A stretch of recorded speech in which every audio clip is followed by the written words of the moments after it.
오늘은 무엇으로 슬픔을 이길까 이런 제목의 말씀 함께 나누겠습니다. 오늘부터는 연말까지 룻기의 말씀을 함께 연이어서 계속 나누려고 합니다. 이 룻기는 총 4개의 장이고 85절로 이루어진 아주 짤막한 성경 말씀입니다. 그런데 이 짧은 말씀 속에는 우리네 평범한 일상 속에서 하나님이 일하시는 그 놀라운 은혜를 보여주는 참 아름다운 책입니다.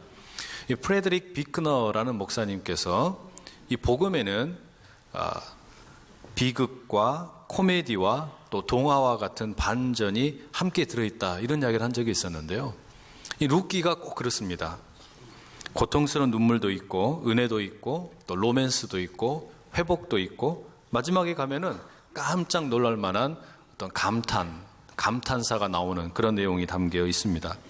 때문에 저는 룻기를 읽으면 그 평범한 이야기 속에 이 복음이라는 참 아름다운 보석을 담고 있는 상자라는 생각이 듭니다. 룻기는 그 히브리어로 된 성경에서는 아가서, 또 에레미야 예가, 전도서, 에스더서 이렇게 5권으로 함께 묶어져서 5 머길로트, 5개의 두루마기 이렇게 불립니다. 이 책들이 각각 이스라엘의 중요한 절기가 될 때 가족들이 둘러앉아서 읽게 되는데 이 룻기는 특별히 맥추절을 보낸 후에 가족들이 추수를 감사하면서 읽었던 성경으로 알려져 있습니다. 그런 점에서 우리는 이 룻기를 이제 추석을 보내고 또 추수감사절을 한 주 앞두고 또 영적인 추수라고 할 수 있는 이 총동원 전도주의를 보내면서 이 한 해를 돌아보는 계절 가운데 참 묵상할 만한 가치가 있다라는 생각이 듭니다. 이 룻기의 말씀을 차근히 읽어가도록 하겠는데요. 1절의 말씀에 이렇게 시작하죠. 사사들이 치리하던 때에 그 땅에 흉년이 드니라. 유다 베들레헴에 한 사람이 그의 아내와 2 아들을 데리고 모압 지방에 가서 거류하였는데, 룻기를 시작하면서 그 시대의 배경을 보여주는데 사사시대라고 말해주고 있습니다. 이 사사는 이스라엘이 가나안 땅에 정착한 이후에 12지파가 조금은 느슨한 형태로 연합을 하고 있을 때 필요에 따라서 재판관 노릇을 하던 사람들이었습니다. 그래서 이 룻기의 위치를 보면 사사기와 사무엘상 중간에 위치하게 되는데, 이 시대는 말하자면 이제 사사시대가 끝나고 왕정시대로 넘어가는 과도기와 같은 때라고 할 수 있습니다. 그런데 룻기는 이 사사시대를 묘사하면서 그때 그 땅에 흉년이 들었다라고 말합니다. 이 가나안 땅에 흉년이 들었다라는 겁니다. 하나님께서 약속으로 주신 땅인데, 언약의 땅인데, 하나님의 축복이 가득하여야 하는 땅인데 그 땅에 흉년이 들었다. 경제적으로 궁핍하다라는 말입니다. 그런데 이 흉년이라는 말은 단순하게 경제적인 문제, 먹고 사는 문제만을 가리키는 것은 아닌 것 같습니다. 흉년으로 먹고 살기 힘들다라는 말 속에는 사람들이 무엇이 사람답게 사는 것인가 이런 생각을 할 여유를 갖지 못한다라는 말입니다.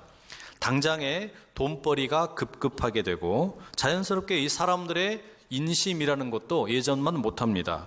사회의 양극화가 점점 심해지게 되고 정치인들도 자신의 이익을 따라서 이리저리 왔다 갔다 하게 되죠. 게다가 사회의 마지막 양심이라고 할 수 있는 종교인들이 돈과 세상 유혹에 넘어가는 시대, 그 모든 것을 함축해서 흉년이라고 말하고 있는 것입니다. 앞서 나오는 사사시대가 꼭 그랬습니다. 사사기 17장에는 에브라임 산지에 사는 미가라는 사람이 나오는데, 이 사람은 우연히 유다 베들레헴 출신의 레위인을 만나게 되고 그 사람을 자기 집안의 사설 제사장으로 삼습니다. 하나님을 공적으로 섬겨야 하는 레위인을 자기 집안을 위하여 고용한 것입니다. 말하자면 이 하나님의 사람이 돈에 끌려다니는 신세가 된 거죠. 사사기 19장에 보게 되면 에브라임에 살던 어떤 레위인의 이야기가 나오는데, 이 사람이 유다 베들레헴 출신의 한 여인을 첩으로 맞이하게 됩니다. 종교인이 윤리적으로 타락했다라는 말입니다. 그런데 더 기가 막힌 건 이 여인이 바람을 피다가 자기 아버지 집으로 도망가 버립니다. 일이 이상하게 꼬이죠. 레위인은 집을 떠난 그 첩을 찾으러 베들레헴으로 가고 데리고 이제 집으로 가게 됩니다. 문제는 그 가운데 우연히 마주친 베냐민 사람들이 이 레위인의 첩을 강간하고 죽입니다. 문제가 더 꼬이게 되었습니다. 이 베냐민 사람들의 폭력에 무참하게 당해버린 이 레위 사람은 화가 치밀어서 자신의 그 첩의 시체를 12덩이로 쪼개어 나누어서 이스라엘 사방으로 보냅니다. 이 일이 이제 이스라엘 전체에 알려지게 되었죠. 베냐민을 제외한 11지파 사람들이 다 분노하고 일어났습니다. 베냐민 사람들 다 죽이자. 전쟁이 일어나게 되고 베냐민 사람 25,100명을 무참하게 죽이고 동네를 다 태워버립니다. 그리고 맹세하기를 우리는 절대로 우리 딸을 베냐민 남자들에게는 주지 않겠다라고 말합니다. 이제 베냐민 지파는 멸절될 위기에 처한 것입니다. 얼마 남지 않았습니다. 그런데 뒤늦게 11지파가 정신을 차리고 이성을 찾고 보니 얼마나 큰 일이 일어났나 생각하게 됩니다. 12족속이 하나님의 언약 백성인데 한 족속이 없어지게 생긴 겁니다. 그래서 어떻게 하면 다시 베냐민 지파를 회복할 수 있을까 고민을 하다가 그들에게 말하죠. 동네에서 여자들이 춤을 추고 있을 때 몰래 와서 인신매매로 잡아가라. 이런 말도 되지 않는 모습이 사사시대의 모습입니다. 잔인한 폭력, 영적인 도덕적인 타락이 이스라엘 전역을 덮고 있었다라는 것이죠. 그 시대 상황을 가리키는 한마디가 이 룻기를 가리키는 단어 속에 흉년이라고 되어 있습니다. 그리고 사사기 마지막 구절인 21장 25절은 이 시대의 결론을 이렇게 내립니다. 그때에 이스라엘의 왕이 없으므로 사람이 각기 자기의 소견에 옳은 대로 행하였더라.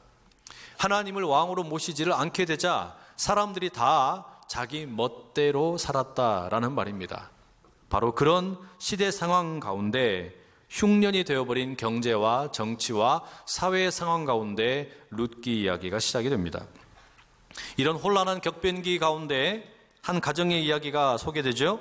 남편의 이름은 엘리멜렉, 아내는 나오미, 아들이 둘이 있는데 말론과 기럨입니다. 그런데 공교롭게도 이 사람들은 사사시대의 그 문제의 한복판에서 자주 언급되던 유다 베들레헴 출신이고 에브랏이라는 집안의 출신 사람들입니다. 그 동네에 흉년이 들었습니다. 이게 얼마나 아이러니한 상황인 줄 아세요? 이 동네가 베들레헴 떡집입니다. 이름이 떡집이에요. 그런데 떡집에 떡이 없습니다. 이 사람들은 에브랏이라는 집안의 출신인데 그 집안의 이름은 풍요로움이라는 뜻입니다. 그런데 풍요로운 집안의 가세가 다 기울었다라는 말입니다. 떡집에 떡이 떨어지고 풍요로운 집안의 가세가 기울게 되자 가족들이 함께 모여서 중대 결심을 합니다. 경제 문제가 해결이 되어야 하니 우리가 모압 땅으로 이주하자라고 하는 겁니다. 먹고 살기 위해서 외국에 나가는 거, 이민 가는 거 이런 말입니다. 나쁠 것 없다라고 생각하실 수 있겠죠. 그런데 이거 역시 참 아이러니한 상황입니다. 신명기 23장 3절에 이런 말씀이 있습니다. 암몬 사람과 모압 사람은 여호와의 총회에 들어가지 못하리니 그들에게 속한 자는 10대뿐 아니라 영원히 여호와의 총회에 들어오지 못하리라. 이 대대로 이스라엘 사람들과 모압 사람들의 사이가 좋지 않았습니다. 늘 싸웠어요. 그래서 모압 사람들은 절대로 하나님의 백성이 될 수 없다라는 선언입니다. 그런데 하나님의 백성이라는 유다 베들레헴 출신의 에브라 족속에 속한 엘리멜렉과 나오미와 말론과 기럨이 먹고 살기 위해 신앙의 자존심을 버리고 외국 모압으로 떠난다라는 겁니다. 이렇게 이제 신앙의 자존심 버리고 외국 생활 갔으니 어땠을까요? 잘 먹고 잘 살아야죠. 하나님께서 허락하신 약속의 땅으로 떠났으니 그 땅에서 어떻게든지 잘 살아야 되지 않겠습니까? 믿음마저 포기하고 갔는데 잘 살아야죠.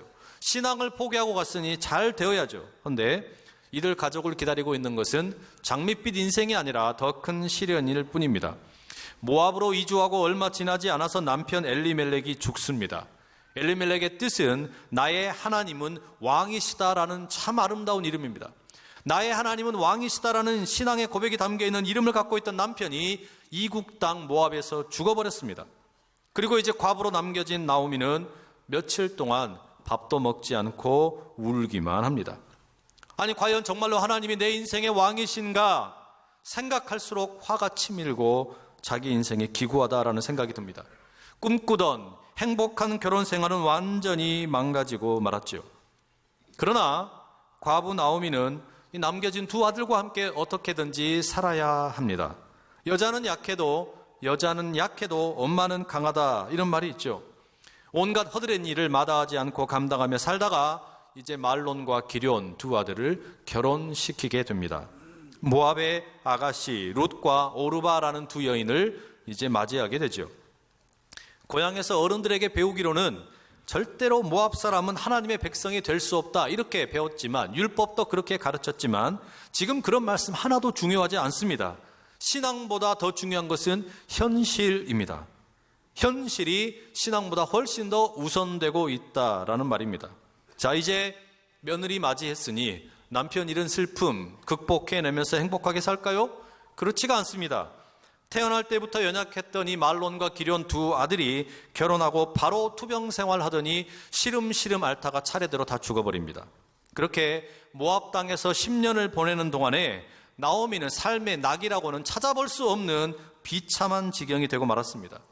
부모님께서 나오미를 낳을 때 너는 기쁨이다, 나오미, 기쁨이라는 이름을 지으셨는데 모압 땅에서 10년 보내는 동안에 남편 죽고 두 아들 죽고 남은 것은 슬픔과 고통과 비참함 뿐입니다. 쓰디쓴 슬픔이죠. 기가 막힌 인생입니다. 장례를 연달아 치르다 보니 더 이상 눈물 흘릴 것도 없습니다. 나라 상황이 하도 불안해서 이민을 온 것뿐인데, 떡집에 떡이 없어서 잠깐 이주한 것뿐인데, 풍요로운 집안 출신이었지만 가세가 기울어서 잠깐 믿음을 타협한 것뿐인데, 맨날 교회 나가다가 어쩌다가 조금 주일날 예배 안 드린 것뿐인데 인생에 찾아온 비극이 너무 큽니다. 무엇으로 이런 슬픔을 이길 수 있겠습니까? 어떻게 이런 고통을 감당할 수 있겠습니까? 다시 하나님을 만날 수나 있겠습니까? 여러분, 우리에게도 이런 안타까운 상황이 종종 있죠. 엘리멜렉, 내 하나님이 왕이십니다 라는 신앙의 고백 가지고 살다가, 그 엘리멜렉의 인생을 살다가 어쩌다 보니 먹고 살기 힘들어서 잠깐 한눈을 팔 때가 있습니다. 때로는 신앙생활을 쉬기도 합니다. 잠깐 내 안에 있는 엘리멜렉이 죽기도 한다라는 말입니다. 그렇다고 뭐 그렇게 우리가 크게 나쁜 짓을 한 적도 없는데, 다른 집은 다들 잘만 잘 사는 것 같은데, 예수 안 믿어도 잘 사는 것 같은데 왜 나만 이렇게 문제가 많을까? 왜 이렇게 우리 집은 도대체 문제가 끊이지 않는 것일까? 사고가 끊이지 않습니다. 부부관계가 삐그덕거리다가 자식들이 속을 썩이고 경제적으로 힘겨워지고 마음이 편할 날이 하루도 없습니다. 눈물이 마를 날이 없는 거예요. 여러분, 이럴 때 어떻게 하면 좋을까요? 6절 말씀에 보면 뜻밖에도 커다란 변화가 시작됩니다. 그 여인이 모압 지방에서 여호와께서 자기 백성을 돌보시사 그들에게 양식을 주셨다 함을 듣고 이에 두 며느리와 함께 일어나 모압 지방에서 돌아오려 하여. 모압 땅에 나오미가 이제 남겨진 과부 3명만 남은 거 아닙니까? 룻과 오르바, 여인들 3명만 남아있는데 고향의 소식을 우연치 않게 듣게 됩니다. 하나님께서 고향을 돌보신대. 베들레헴에 떡이 들어오고 있대. 떡집에 사라졌던 떡이 다시 돌아온다라는 소식을 듣습니다. 여러분, 이게 뭐죠? 복음입니다. 복음을 들은 거예요. 하나님께서 선하게 역사하고 계신다는 소식을 들은 겁니다. 여러분, 이 들음이 우리를 살리는 줄로 믿습니다.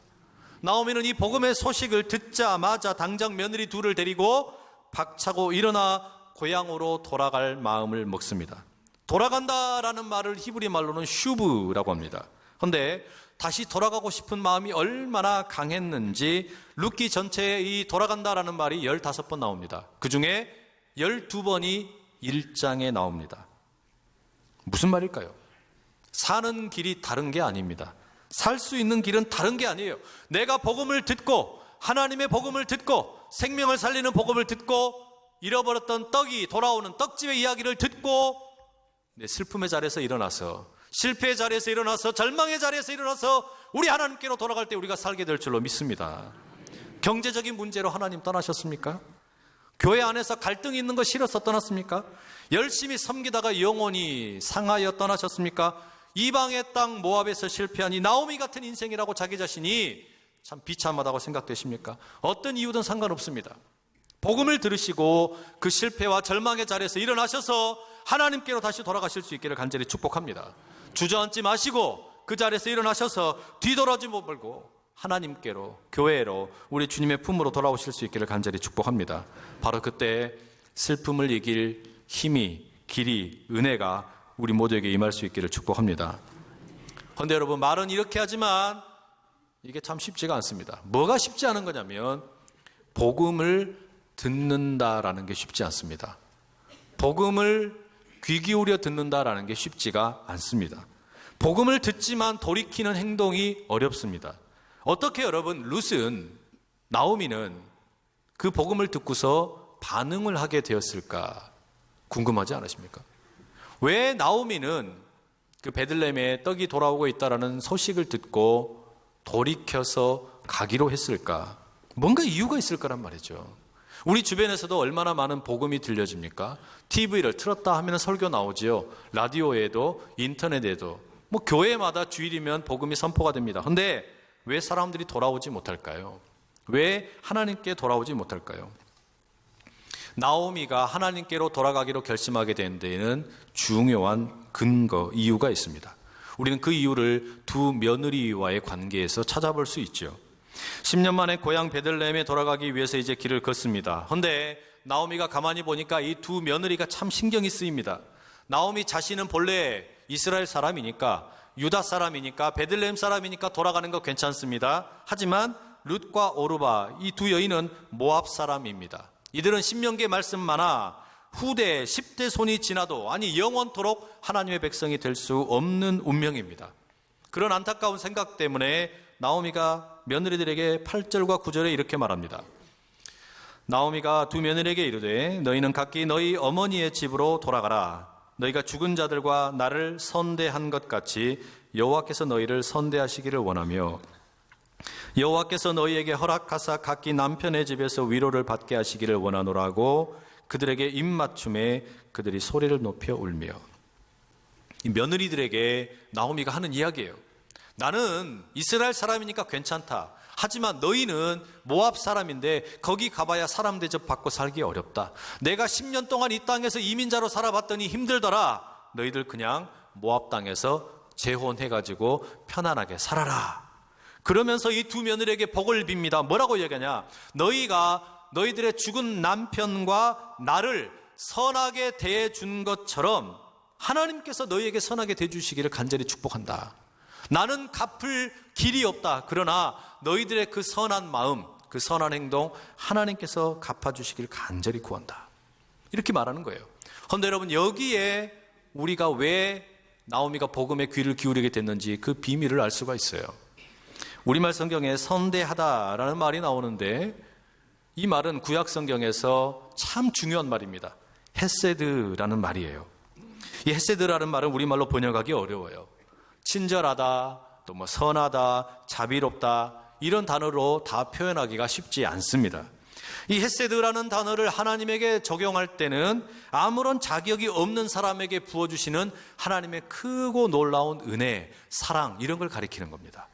또 이 헤세드라는 것은 사람들에게 사용되기도 합니다. 그럴 때는요, 누군가가 친절을 베풀고 사랑을 베풀고 충성을 다하는데 이게 보통 일반적으로 생각하는 어떤 기준, 일반적인 수준을 뛰어넘어서 훨씬 더 크게 친절과 사랑과 충성을 다할 때 그것을 헤세드라고 부릅니다. 그러니 지금 이 시어머니 나오미가 하는 말의 의미가 무엇입니까? 룻과 오르바라는 이 모압 출신의 며느리들이 헤세드로 자신을 대했다는 거예요. 그리고 죽은 아들들을 그렇게 대했다라는 겁니다. 마땅히 기대하는 수준을 뛰어넘어서 그 남편들에게, 그리고 며느리들이 시어머니인 자신에게 어마어마한 사랑과 친절과 충성을 다했다라는 것입니다. 이 룻과 오르바는 신약 성경으로 비유하자면 일종의 선한 사마리아인과 같은 인물들입니다. 이 강도를 만난 이웃을 만났는데 마땅히 할 수 있는 수준의 사랑이 아니라 넘치는 사랑을 베풀어서 그 사람을 살리는 거예요. 바로 그런 며느리들이 있었기 때문에 나오미가 어떻습니까? 남편 죽어버렸지, 두 아들들 다 죽어버렸지. 그런 상황임에도 불구하고 모압 땅에서 살 수 있었던 것 아니겠습니까? 다시 말하면 어떻게 나오미가 저 베들레헴에 하나님께서 선한 일을 행하고 계신다 복음을 들었을 때 슬픔의 자리를 박차고 일어나서 돌아갈 생각을 했을까? 사실 쳐다보기도 싫은 거 아니겠습니까? 하나님 생각만 하면 싫습니다. 엘리멜렉 내 하나님은 왕이시다라고 고백했던 남편 죽어버렸는데 두 아들까지 다 죽어버렸는데 이 신앙을 갖고 싶겠어요? 교회로 돌아가고 싶겠습니까? 고향으로 돌아가고 싶겠습니까? 그런데 이 두 며느리가 자신을 향하여 보여준 이 헤세드 때문에, 이 선한 행동 때문에 나오미가 하나님의 말씀에 다시 귀를 기울이기 시작했다라는 것이죠. 나오미는 부자가 되는 복이나 남편의 복이나 아들들의 복은 하나도 받지 못했습니다. 그러나 너무나 귀한 며느리의 복을 받은 것이에요. 전혀 기대하지 않았는데 며느리의 복이 나오미에게 임했습니다. 이 며느리가 베푸는 이 헤세드로 인해서 복음이 다시 들리기 시작하는 겁니다. 여러분, 우리도 마찬가지입니다. 인생이 답답할 때, 감사할 제목이 하나도 없는 것 같을 때, 내 인생이 망했다고 생각될 때, 아무런 희망이 없어서 절망적일 때 복음조차 들리지 않는다. 그런데 어떻게 복음이 다시 들려올 수 있느냐? 내 주변에 나에게도 룻과 오르바가 있음을 깨달으면 비로소 복음이 들리는 겁니다. 나를 살아가도록 도와주는 전혀 생각도 못했던 천사들이 있다라는 말이에요. 오늘 한번 시간을 내셔서 가만히 한번 생각을 해보십시오. 분명히 모든 사람에게는 하나님께서 허락하신 룻과 오르바가 있습니다.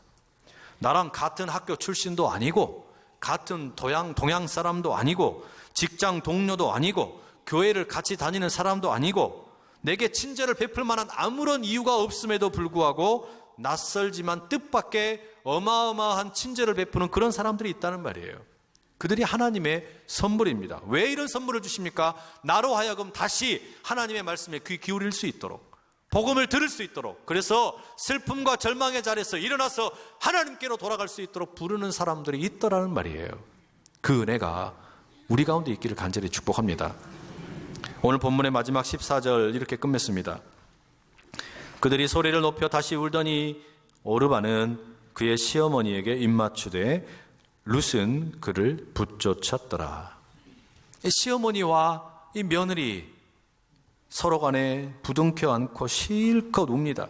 이들에게는 고부 갈등이라는 단어가 없어요. 여기 모든 여성분들은 결혼을 하셨으면 며느리이든지 또는 시어머니이든지, 며느리이면서 시어머니이든지 아마 그렇게 살아가고 계실 겁니다. 말씀 앞에서 시어머니와 며느리가 함께 부둥켜 안고 울 수 있기를 간절히 축복합니다. 어마어마한 복입니다. 넘치는 복입니다. 이 시어머니의 나오미의 말을 듣고 착하고 선하고 충성을 다했던 두 며느리가 이제 다른 선택을 하게 됩니다. 오르바는 시어머니 나오미에게 입을 맞추고 떠납니다. 반면에 룻은 끝까지 시어머니 나오미와 함께 하겠다고 붙쫓았다라고 말합니다. 그렇다고 여러분, 오르바의 선택이 믿음 없는 선택이다라고 말씀하시면 곤란합니다. 오르바는 최선을 다해서 자신의 헤세드를 보여주었습니다. 오르바는 많은 주목을 받지 못했습니다. 성경에서 이후로 한 번도 등장을 하지 않습니다. 하지만 침묵 가운데 충성을 다하는 대다수의 많은 여성들을 대변하는 인물이라고 할 수 있습니다. 누가 알아주지 않아도 묵묵히 최선을 다해서 가정과 교회와 사회 곳곳에서는 수고하고 있는 많은 여성들이 있습니다.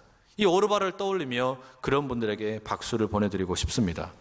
하지만 여러분, 우리가 룻기를 읽으면서 룻과 오르바를 닮아보자라고 읽고 싶지는 않습니다.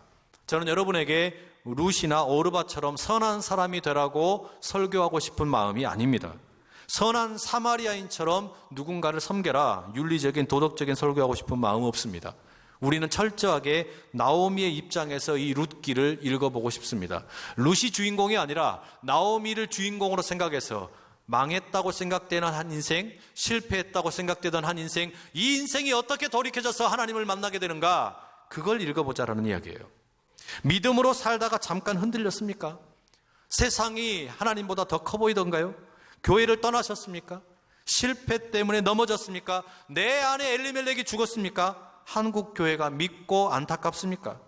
이런 시대에 도대체 내가 믿음을 갖고 산다라는 것이 도대체 어떤 긍정적인 의미가 있을까 의심이 되십니까? 만약에 마음 한켠에 이런 생각이 조금이라도 있으시다면 여러분은 나오미입니다. 중요한 것은 지금부터예요. 하나님께서는 절망하고 울고 있는 나오미를 그냥 내버려 두실까요? 그렇지 않습니다. 하나님께서는 나오미를 그냥 내버려 두지 아니하시고 반드시 그를 만나 주실 것이고 그를 회복시키실 것입니다.